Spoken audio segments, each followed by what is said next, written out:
मैं दिनेश कुमार और आप सुन रहे हैं लर्निंग सीरीज। सुनोगे नहीं तो जानोगे कैसे। पिछले एपिसोड में आपने सुना गांधी जी कैसे गौ हत्या का विरोध करते थे, लेकिन इस दिशा में उन्होंने कोई काम नहीं किया। वहीं मुसलमानों के कहने पर उन्होंने तिरंगे झंडे का अपमान किया।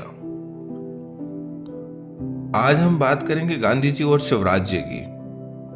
बड़ी संख्या में लोग इस भ्रम में हैं कि भारतीय स्वतंत्रता का आंदोलन 1914-1915 में उस समय प्रारंभ हुआ जब गांधी जी जेल में गए और 15 अगस्त 1947 को समाप्त हो गया, जब राष्ट्रपिता गांधी के नेतृत्व में स्वतंत्रता मिल गई। सहस्त्रों वर्षों के इतिहास में ऐसा कोई उदाहरण नहीं है जब इतने अधिक लोगों को धोखे में रखा गया हो और वे उस धोखे पर विश्वास करते गए हों।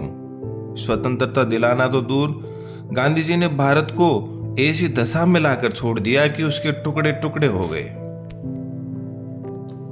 जगह जगह लोगों का लहू बहा। भारत में गांधी जी के पूर्व शताब्दियों में एक ऐसा स्वतंत्रता आंदोलन चल रहा था जो कुचला नहीं गया। 1818 में जब मराठा शक्ति क्षीण हुई तो अंग्रेजों ने यह सोचा कि भारत में स्वतंत्रता युद्ध समाप्त हो गया है, परंतु उत्तरी भारत में सिखों की शक्ति उभर उठी। कालांतर में सिख परास्त हो गए तो 1857 के विद्रोह की तैयारियां होने लगी थी। वह विद्रोह इतना अकस्मात और इतनी तेजी से आया कि अंग्रेज कांप उठे। उन्होंने कई बार तो सोचा कि भारत को छोड़ दिया जाए। वीर सावरकर के 1857 का स्वतंत्र समर नामक ग्रंथ के अनुसार भारतवासियों ने अंग्रेजों के आधिपत्य का अंत करने के लिए प्रचंड पराक्रम किया, और जब अंग्रेजों ने पुनः पैर जमाए तो कांग्रेस ने जन्म लिया और उसके मंच से देश ने अंग्रेजों को भारत पर राज्य करने के स्वप्न को चुनौती दी। 1855 से ही आहत राष्ट्र स्वतंत्रता के लिए पुनः प्रयत्न करने लगा। पहले वैधानिक रूप से ये प्रयत्न किए गए और पीछे शस्त्रों द्वारा भी अंग्रेजों का प्रतिकार किया जाने लगा। खुदीराम बोस ने 1909 में बम फेंककर देश की भावना को व्यक्त किया। गांधी जी भारत में 1914-15 में आए। इसके 8 वर्ष पूर्व ही भारत के अधिकांश भाग में क्रांतिकारी आंदोलन फैल चुका था। स्वतंत्रता संग्राम का कभी अंत नहीं हुआ। वह अब भी चिंगारियों की भांति सुलग रहा था। गांधी जी और उसके अहिंसा और सत्य के सिद्धांतों से वह आंदोलन दुर्बल होने लगा, किंतु नेताजी सुभाष चंद्र बोस और महाराष्ट्र, पंजाब तथा बंगाल के अन्य क्रांतिकारी नेताओं को धन्यवाद देना चाहिए कि लोकमान्य तिलक की मृत्यु के बाद गांधी जी का प्रभाव ज्यों-ज्यों बढ़ता चला गया, क्रांतिकारी आंदोलन भी साथ ही साथ प्रखर होता गया।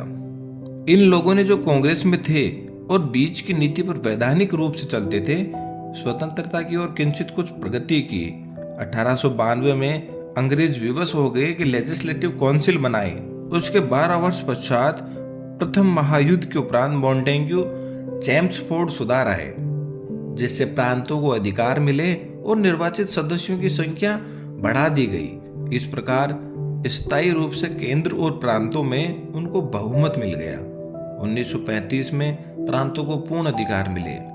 विदेशी विभाग, सेना और किसी सीमा तक अर्थ विभाजन को छोड़कर शेष सब विभागों में केंद्र में उत्तरदायित्व पूर्ण अधिकार मिल गए। गांधी जी को पार्लियामेंट के दलों में कोई रुचि न थी और उन्होंने सदा उसका बायकॉट किया। फिर भी संवैधानिक प्रगति 1935 तक थोड़ी ही सही हुई। 1935 के एक्ट में वास्तव में बहुत त्रुटियां थी। सबसे बड़ी त्रुटि तो यह थी कि अंग्रेजों के स्वार्थ को उस एक्ट ने पूर्ण रूप से सुरक्षित कर दिया और सांप्रदायिक ताकतों को अधिक प्रोत्साहन दिया गया।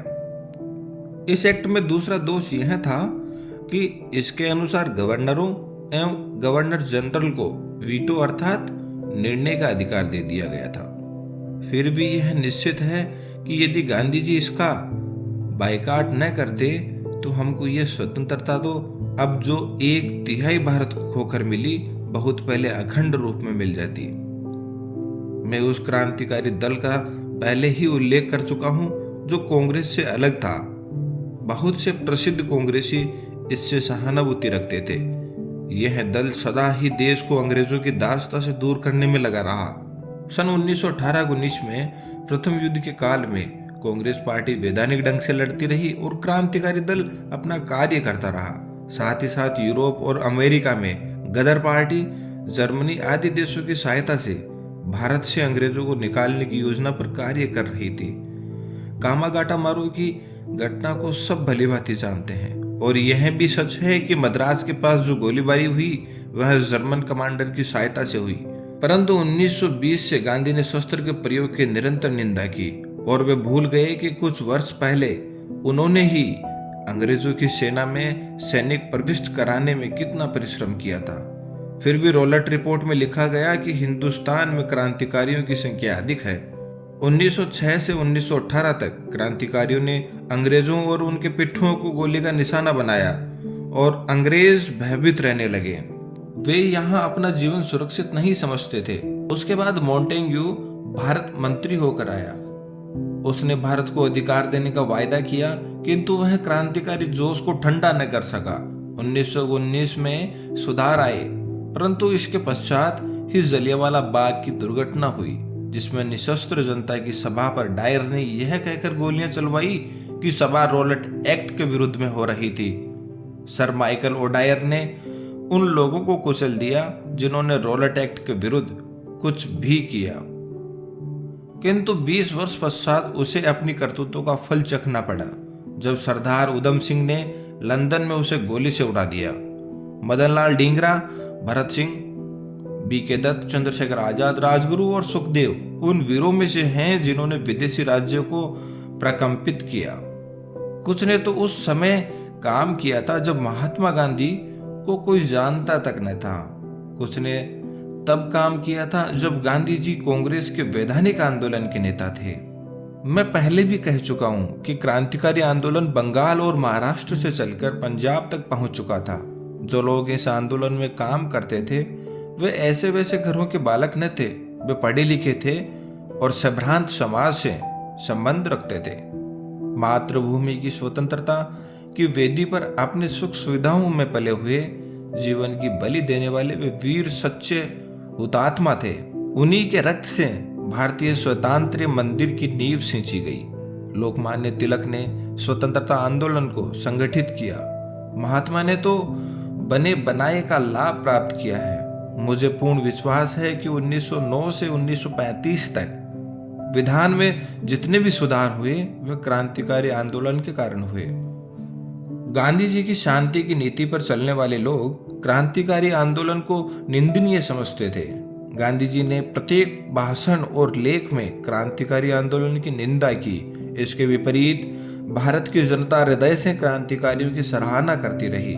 क्रांतिकारियों की तो एक ही नीति थी कि राष्ट्र को विदेशी शासकों के विरुद्ध युद्ध करना चाहिए। इनके साथ कोई संधि नहीं हो सकती। विदेशी आधिपत्य उसके लिए चुनौती है।